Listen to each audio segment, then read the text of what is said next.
Shalom Israel. Welcome to another episode of Nalah's Chamber. Today the topic of discussion will be entitled Anatomy of the Baby Black Man. Anatomy of the Baby Black Man.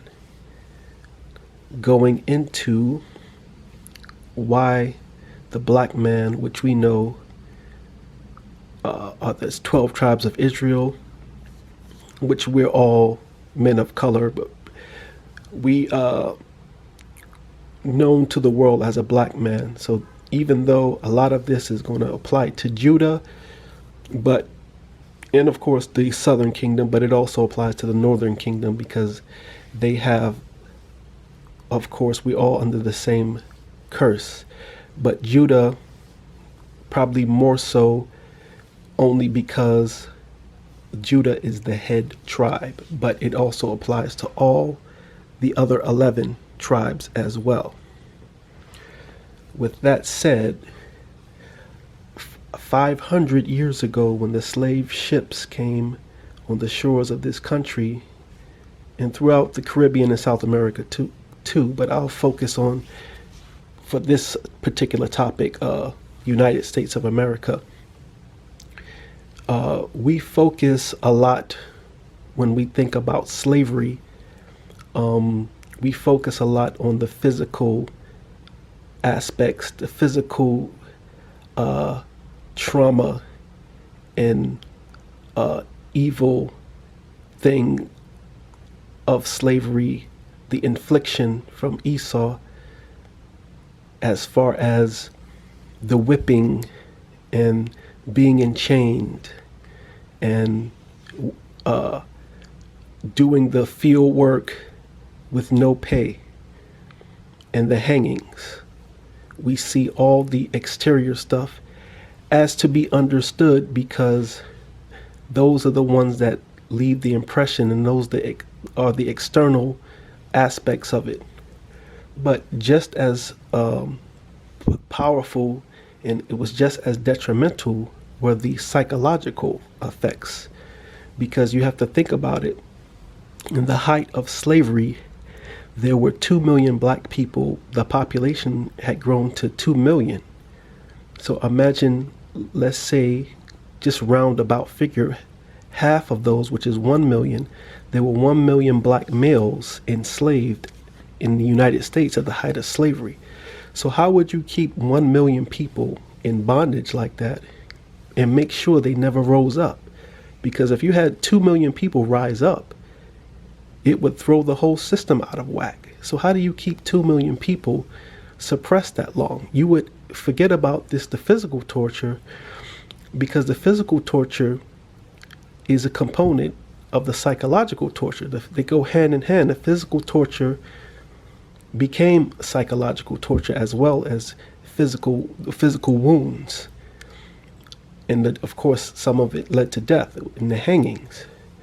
So an aspect amongst a million aspects of the psychological torture, focusing on the black man, was to have the black man devoid of any knowledge, to have his brain on a level of a chicken or a goat or a horse or a donkey. And what that did was put the black man's mind in a state of what is known as arrested development. Now, I know there's a group from the early 90s. They came out in 1992 called Arrested Development, but it's a clinical term, which they got the name from. Arrested Development is when you're developed to a certain point and the point of development gets arrested, meaning it stops, the growth stops. So in terms of the black man, your physical growth continues, but psychologically and socially and mentally, your growth stops at a certain point. I've heard scholars, particularly off the top of my head, a teacher named Shahrazad Ali, who wrote The Black Man's Guide to a Black Woman, that famous book. She goes into it a lot in her book, and also in her lectures over the past 30 plus years, where she talks about the medium average black person's mental capacity or mental state is about 14 years old. And sometimes you need to hear that because it's a bitter pill to swallow, because it's nothing you can quantify. It's nothing external about that. That's something you would have to judge, and it's hard. That's why people focus on the it's hard to swallow. That's why people focus on the brutality of the physical brutality, the whippings and the beatings and the hangings, rather than the arrested development part, which is more psychological. It's not seen. It's seen, but it's not seen. So she, once again, she said the average black person, probably 7 out of 10, their mental social development is about 14 years old. So imagine you have a whole nation of people with about 2/3 of them, which is, lines up with the scripture, are about 14-year-olds. So when you really think about how massive of a thing that is, how massive of a disparity that is, you think about a whole nation that's trying to exist when all the adult figures have the mentality of a teenager. What do teenagers do? They rebel, they're unmanageable, unruly, and many other things that would apply to a 14-year-old. So you can see that, apply that to many aspects, with some of which I'm going to go into. To start off, you can hear that in vernacular, the way you speak. To use a couple of examples, once again, focusing on the black man, what does he call his woman many times? He call or a woman he's trying to get an attention from. He calls her ma. Well, ma is what you would call your mother. So subconsciously, he's not looking. The ordinance of the Most High, where is the Most High, Yahweh Shai, also known as Christ, is the man, the wife, and the children. Esau came in, as I just mentioned before, and totally through the curses of the Spirit of the Most High, used him to afflict us and break that up, the ordinance up. So when the ordinance is broken up, we're broken up. So once again, to go back into the aspect of just the vernacular, you're looking, instead of looking at as your wife, as you being the head over her, you're reversing that and calling her ma when you just want a second mother. And then that energy, words carry energy. And if everybody's doing that as a cultural thing, how is Eve, aka the black woman, supposed to react? Well, I guess I am your mother. I have to. You're like my second child, or you're another aspect of my child. Another vernacular example is, what do you call a home, your house, your apartment, however you dwell? You call it your crib. A crib is for babies. So why couldn't you could have called it something else? You can call it, I'm going to my temple. I'm going to, whatever word, I'm going to the castle. You can use bigger words, grander words. Why do you choose to reduce it to a crib? A baby's in a crib. I don't want to be in a crib. I was in a crib probably after I was 2. When I turned 3, the crib was over. Why do I want to go back to a crib? Same thing with ma. I was raised up until when you're 18 years old, you're under your mother's authority, particularly amongst black people, because as we know, a lot of fathers were not there. That's it. I don't want to visit my childhood and go back to being 14 years old again and having a ma. You're my wife. I'm the head of this household. But as I'm saying, this anatomy of the baby black man, this is a big aspect of the a side effect of slavery, which is called Umar Johnson uses this term a lot, post-traumatic slavery syndrome, which is what we know in the spirit as the curse. Also, as far as pants sagging, even though there's been theories that it came from jail when you have to take your belt out and you have to take your shoelaces out and your pants sag and it went into the streets. And I do believe that's a big aspect of the origin of that. But also, when you get on the streets, you don't have to do that anymore. Why do you continue to do it? It still relates to that arrested development, that you're still a child because before you even get to jail, you're a child.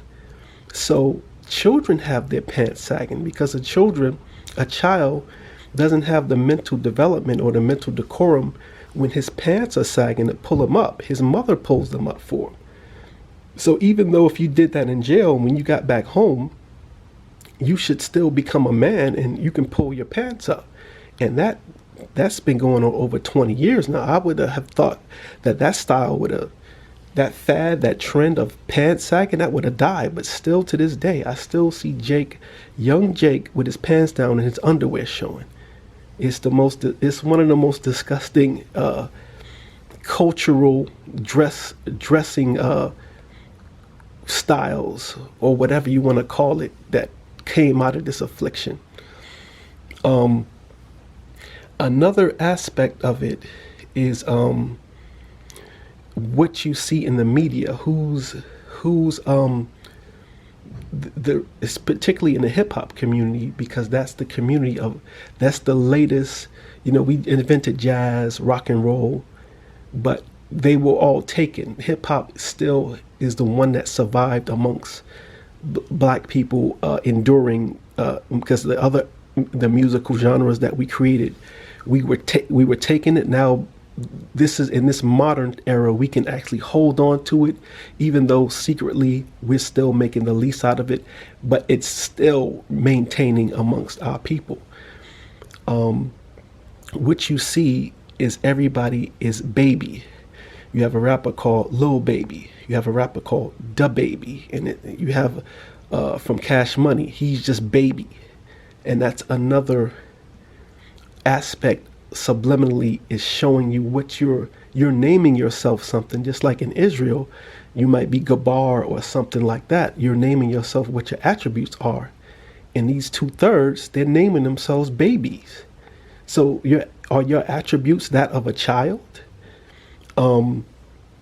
Also, from the beginning, the early stages of hip hop's Little This, Little That, Lil Kim, Lil Fizz, Lil Zane, and many other Lils you can name. I can't even think of all the Lils, but once again, that's when you were a child. If your father was John Smith or John Jackson Sr., you were just Lil Jon. But Lil Jon is a rapper. But that's when you were a baby. You were Lil Jon. After you get to be a certain age, the low dropping. You might be John Jr. They might call you. I'll accept Junior more than I'll pick Little. At least Junior's a step above that. You're saying there was a father. But if you just Lil this, Lil that, that goes to show you psychologically, mentally, you're still applying the energy around yourself in this childlike manner. Another aspect in media where you will see it will be in movies. You will have a movie like Dangerous Minds, where this is where Esau come in, where it'll be an Edomite come in, and he'll be teaching a school, an urban school or a hood school, and somehow they're the savior. They're teaching these little ignorant children how to come into adulthood. There was another movie with the actress from Cheers, Rhea Perlman, and I'll think of it later. Maybe I'll put it in the editing, where she had what's his name from Onyx? I can't think of Fredro. I think is his name, Fredro Starr, I believe. Yeah, I think it was Fredro, where he's on a basketball team, and she's going to teach them how to be men. Lean on Me, even though that was a Jake. Another situation where in the beginning of the movie, Eastside High School out in Jersey was full of Edomite children where they were excelling, and they show you in the movie Lean on Me, when Jake and Eve got there, the the school just went into depravity, you know. And there was so many movies like that where they show the white teacher come in and to teach these dumb children how to be adults. And that's the energy that is going out in the world amongst a million other things. You have the blood and crip dynamic, which the Bloods and Crips, that's something that people should not be Bloods and Crips in their 50s. And that exists. That's a gang that was designed where our people don't have father figures. 7 out of 10 black households don't have fathers, which is in any other, I've said this a million times, in any other society or any other race, they would be in a state of chaos, a turmoil if that ratio was like that. So the what happens as a result of that, the after result of that is the gangs are designed to fill that void of the father not being there, and they get their manhood through the gangs and the elders and the gangs. But the sad part about it, or the messed up part about it, is there's no end game to a gang. Okay, you're in the gang. What is the purpose of the gang? What is it? Okay, it's designed to protect you as you're growing up. Okay, when you're in your 20s and 30s and you have to feed your family, how does that factor in? Snoop Dogg, which is a good brother with a good soul, but he's the most famous probably gang member ever. He's a Crip. He grew up as a Crip in Long Beach, California. But the Most High, hopefully that the Spirit will move him when he denounces that, because what purpose is that serving you? The Crips didn't help you get money. The Crips didn't help you become rich like that. Your own intelligence did. Why are you holding on to that? You know, but it's our people's need to fill their voids. They become loyal to the dysfunction. That's another layer of the curse, being loyal to our dysfunction. That's why a lot of things don't disappear. We're the only race of people that are actually become loyal to our own dysfunctions. And the gang banging culture is one of them, because there shouldn't be 40, 50-year-old gang members. It shouldn't be. You should have said, I did that dumb stuff when I was a child. But that happens because there's no system that places that. We're the only people on planet Earth that has no sovereign homeland to go to. So we're on our own laurels most of the time, and most of the time that goes into madness and confusion. So another aspect of the childlike syndrome is as far as the business and show business, the business aspect and business in general. You had this situation where Vlad TV is a Amalekite, so-called Russian Jew, who runs Vlad TV, and it's an ingenious idea he started maybe 10 or so years ago, when YouTube was at a younger phase. He would interview people that either were on the come up, meaning they weren't famous yet, but they have a buzz on the street, or interviewing people that used to be really famous, then they're not, which is a good business idea for a internet YouTube show, because a lot of people, all the people he's interviewing, they either have a fan base that's coming up that's going to watch if they're a new artist, or they had a fan base. They were somebody from the past that kind of disappeared, and you'll watch to see what happened to them. So long story short about Vlad, DJ Vlad, he built that into an empire. So and his audience is so big, a lot of people eat off that show. So now he's getting higher profile guests to be expected as he moved on.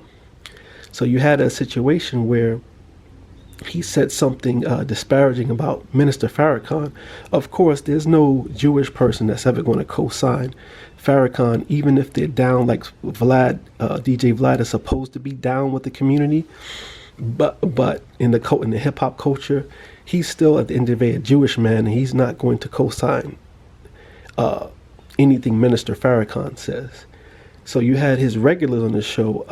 You had the comedian Godfrey, and also the guy from Brand Nubian. Oh man, his name is slipping my mind right now. I'll put it in Lord Jamar, excuse me. Lord Jamar from Brand Nubian, and the Nigerian comedian Godfrey. They were regulars and they were good guests, and they were regulars for the past 10 years on the show. They decided that they were just going to boycott his show, and they called for everybody else to boycott his show. But this is the thing with that. The reason why it ties into a bigger, Vlad is a small example of a bigger issue. Because the thing is, a black man should have decided, why does Esau have to figure out that a show idea will be good if you interview people that were upcoming or people that used to be big? That's going to get views immediately or automatically. It's a win-win situation. You wait till the white guy does it and then get mad when they excel at it. It's the same dynamic with the restaurants in New York. You wonder why, I can speak for New York, why the Yemenites and people from the Middle Eastern countries can come to this country and own all the bodegas in New York, particularly New York City area, and then the Chinese can own 5 Chinese restaurants within a 5-block radius. There's a Chinese restaurant on every block. Because why aren't you doing that? They pretty much found out the formula. You just copy them. You can't complain about them and buy from them, then complain. So that's what Vlad TV is to me. You were on that show for 10 years. Now you're turning around and complaining about it. You should have made your own show. He's just doing what everybody else does to the black community. Y'all not doing it, so I'm going to do it. And then when you see there's another version of Vlad TV. This is the same thing, but it's a different result. And that's tied into the Jake is a big baby, or the anatomy of the baby black man topic. There's a guy named Jack Thriller. He's sort of a comedian, and he's under 50 Cent's label in his company. He's been doing the same Vlad TV stuff as Vlad is doing, but yet he doesn't have the same notoriety. He gets sort of the same guests. Do you know why? Because Jack Thriller is one of the people I'm talking about. He is a big baby. So when you watch his interviews, and this is no disrespect to Jack Thriller, I'm sure he's Tribe of Judah, he's from Atlanta, but he has that syndrome that I'm talking about. So when he interviews the guests, it's real silly questions. He looks kind of silly, and it's not done, the production and all the quality is not the same.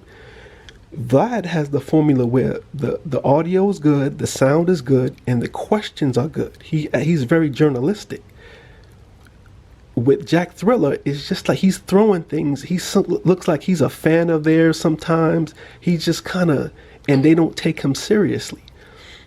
Like I said, it's a small dynamic that's the same problem as the bigger dynamic. The same reason why you'll see a restaurant open up that may be soul food. They don't take the customers seriously. The service is bad. They talk to you any kind of way. And this is why other nations have a formula that can overtake us, because we don't work together as functional as we could. So it never builds up to anything. It's like anything with our people. The intention always starts good. But we have 500 years of not knowing how, having another race come in and destroy us to the point where it's very hard for us to work together on business terms. As either ego is going to get in the way, or some kind of financial thing is going to get in the way, or some kind of power struggle. And then we have a habit of doing things sloppy.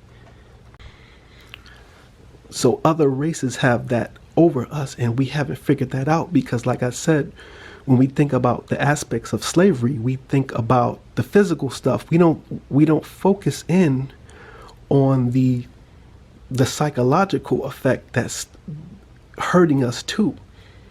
You have also the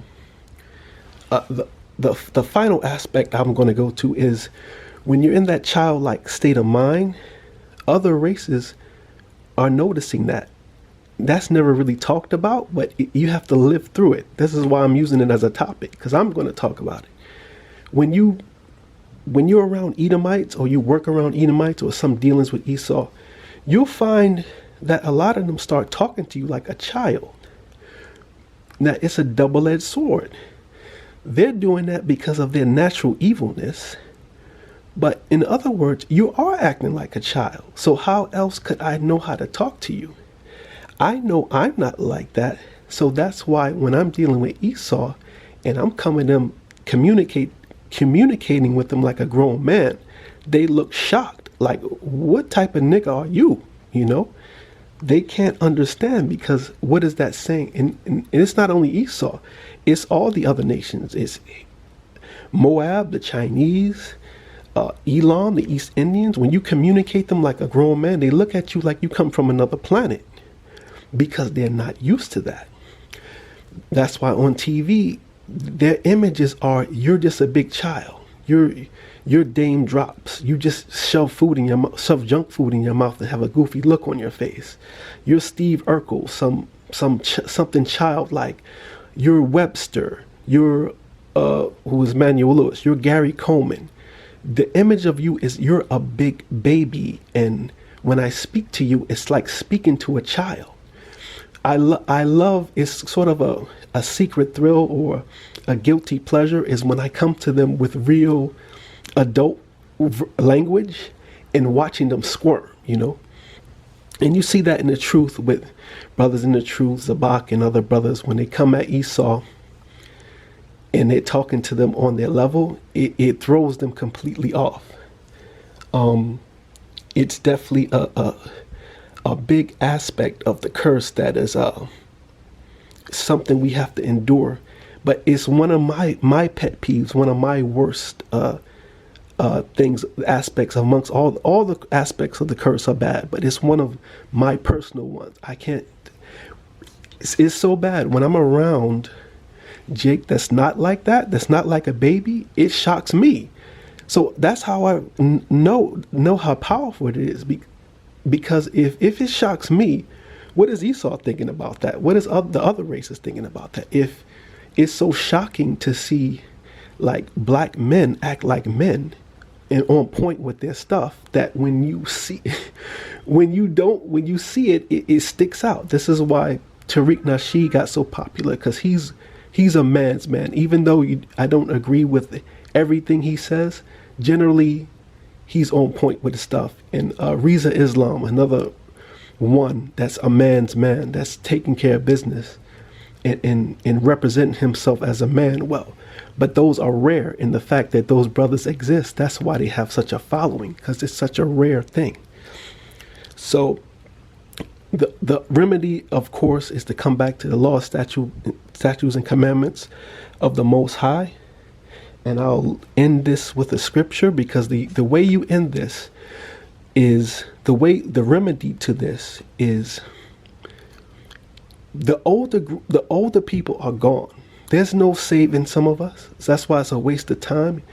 You have to be practical with your thinking, and the best way to do it is the children, because that's the next generation outside of the 2/3 that we have to secure. Because you strip, and you're a parent and your mother's a stripper, or your mother's dressed like a whore, or she's twerking, you're going to do that.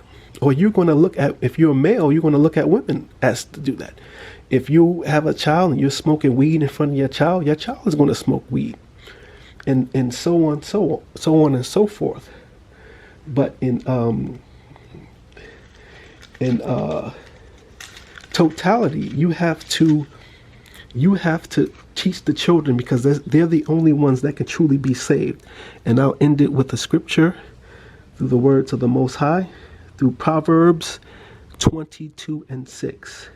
Train a child up in the way he should go, and when he is old, he will never depart from it.